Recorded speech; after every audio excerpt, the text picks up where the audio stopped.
নমস্কার বন্ধুরা, মুনিয়ার রন্ধনশৈলী চ্যানেলে আপনাদের সবাইকে স্বাগত। আশা করি আপনারা সবাই খুব ভালো আছেন। কথায় বলে শাকের রাজা পুঁই আর মাছের রাজা রুই। হ্যাঁ বন্ধুরা, ঠিকই ধরেছেন। আজকের রেসিপিটা পুঁই শাক নিয়ে। বেশিরভাগ সময় আমরা পুঁই শাকে তরকারি বা মাছের মাথা দিয়ে চচ্চড়ি করে থাকি। অনেকে আবার এই চচ্চড়ি বা তরকারি খেতে চান না। তবে গরম ভাতের সঙ্গে যদি এরকম পুঁই শাকের মুচমুচে আর মুখরোচক পকোড়া থাকে তাহলে কিন্তু কাউকে খাওয়ার জন্য দ্বিতীয়বার বলতে হবে না। আচ্ছা বন্ধুরা, পুঁই শাকের চচ্চড়ি বা তরকারি তো নিশ্চয়ই আপনারা অনেকবার খেয়েছেন। পুঁই শাকের পকোড়া এইভাবে তৈরি করে খেয়েছেন কি কখনো? আর যদি না খেয়ে থাকেন তাহলে আজই ট্রাই করে দেখুন। বন্ধুরা, মুখরোচক আর চটপটা এই পকোড়াগুলো শুধু গরম ভাতের সাথেই না, বিকালে চায়ের সঙ্গে দারুণ জমে। চলুন বন্ধুরা, তাহলে দেখে নেওয়া যাক পুঁই শাকের এই চটপটা আর মুখরোচক পকোড়া কি করে তৈরি করতে হয়। এর জন্য এখানে আমি ভেজানো মসুর ডাল নিয়েছি 1/3 কাপ, আর তার সঙ্গে নিয়েছি 2 কোয়া রসুন। এখন মসুর ডাল আর রসুনের একটা পেস্ট তৈরি করে নেব। দিয়ে দিচ্ছি 1 টেবিল চামচ জল। খুব বেশি জল কিন্তু এখানে দেওয়া যাবে না। দেখুন বন্ধুরা, এখানে ডাল আর রসুনের পেস্টটা তৈরি হয়ে গেছে। ডালের পেস্টটা আমি এখানে মিক্সিং বোলটার মধ্যে নিয়ে নিয়েছি। এবার এর মধ্যে দিয়ে দিচ্ছি 1 কাপ কুচনো পুঁই শাক। এখানে আমি শুধু পাতাগুলো নিয়েছি, ডাঁটাগুলো কিন্তু নিইনি। এখন পকোড়াটাকে চটপটা করার জন্য চাট মশলা দিয়ে দিচ্ছি 1/2 চা চামচ। যেহেতু পুঁই শাক সেজন্য এখানে একটুখানি হিং দিয়ে দিচ্ছি যাতে এটা হজমে সুবিধা হয়। এখন এর মধ্যে দিয়ে দিচ্ছি 1 চা চামচ হলুদ গুঁড়ো। সাদা তিল খাওয়া স্বাস্থ্যের জন্য বেশ ভালো, তাই চেষ্টা করি পকোড়া টাকোড়া করলে একটু সাদা তিল দিয়ে দিতে। তাই এখানে দিয়ে দিলাম 1 টেবিল চামচ সাদা তিল। এখানে দিয়ে দিচ্ছি 1/4 চা চামচ জোয়ান। জোয়ানটা দেওয়ার আগে আমি হাতে করে একটু রগড়ে নিয়েছি, এটাও কিন্তু হজমের জন্য দারুণ উপকারী। এখন এর মধ্যে দিয়ে দিচ্ছি 1/2 চা চামচ কালো জিরে। পকোড়াগুলো যাতে ক্রিস্পি হয় সেজন্য এখানে আমি দিয়ে দিচ্ছি 2 টেবিল চামচ ভর্তি করে চালের গুঁড়ো।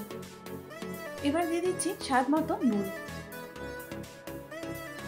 Now time to mix. বন্ধুরা, এটা মাখার সময় প্রথমটা কিন্তু একটু শুকনো শুকনো মনে হলেও পরে কিন্তু পুঁই শাক থেকে অনেকটাই জল বেরোবে, তাই এতে জল দেওয়ার কোনো প্রয়োজন নেই। আচ্ছা বন্ধুরা, এবার বলি, এর মধ্যে কিন্তু আমি একটু পেঁয়াজ বা আদার ব্যবহার করলাম না। যদি আপনারা চান সেক্ষেত্রে নিতে পারেন। আমাকে এটা এরকমই ভালো লাগে, তাই আমি কেবলমাত্র রসুন দিয়ে আর বাকি মশলার সাথে এটা তৈরি করছি। দেখুন বন্ধুরা, এখানে আমাদের পকোড়ার মিক্সচারটা কিন্তু রেডি হয়ে গেছে। আপনারা নিশ্চয়ই লক্ষ্য করেছেন এর মধ্যে আমি কাঁচা লঙ্কা বা গুঁড়ো লঙ্কা কিন্তু দিইনি। এবার ঝালের জন্য আমি দিয়ে দিলাম 1 চা চামচ গুঁড়ো লঙ্কা। এবার লঙ্কাটা আমি মিশ্রণের সঙ্গে খুব ভালো করে মিশিয়ে নিচ্ছি।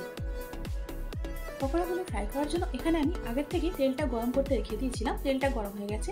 এবার আমি একটা একটা করে পকোড়া তৈরি করব আর এই তেলের মধ্যে দিয়ে দেবো। এখানে পকোড়াগুলো আমি সর্ষের তেলে ফ্রাই করছি। আপনারা চাইলে ভেজিটেবল অয়েলেও করতে পারেন, তবে আমার মনে হয় সর্ষের তেলে ফ্রাই করলে পকোড়ার স্বাদ বেশি হয়।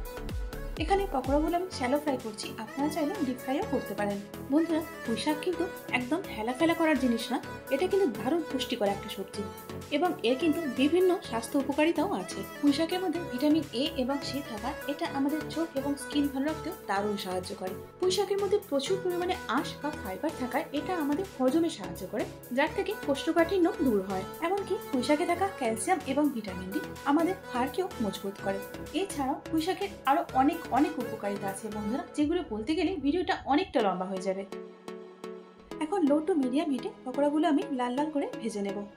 মিনিট 3 পরে পকোড়াগুলো আমি উল্টিয়ে দিচ্ছি আর হালকা করে প্রেস করে দিচ্ছি। এভাবে প্রেস করে করলে পকোড়াগুলো খুব ভালো করে ভাজা হয় আর তাতে খেতেও কিন্তু অনেক বেশি ভালো লাগে। বন্ধুরা, পকোড়াগুলো এখানে ফ্রাই হয়ে গেছে। এবার এগুলোকে আমি তুলে নেব।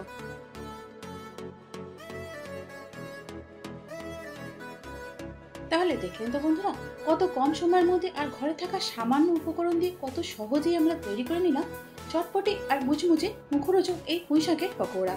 আর গরম গরম এই পকোড়াগুলো খেতে কিন্তু জাস্ট অসাধারণ লাগে। তাহলে বন্ধুরা, এবার পুঁই শাকের একবার এই পকোড়াগুলো অবশ্যই ট্রাই করুন আর আপনাদের কেমন লাগলো কমেন্টসে জানান। আশা করি আজকের ভিডিওটা আপনাদের ভালো লেগেছে। যদি ভালো লেগে থাকে তাহলে একটা লাইক করে দিন আর তারই সাথে বন্ধু বান্ধব এবং পরিজনের মধ্যেও শেয়ার করে দিন।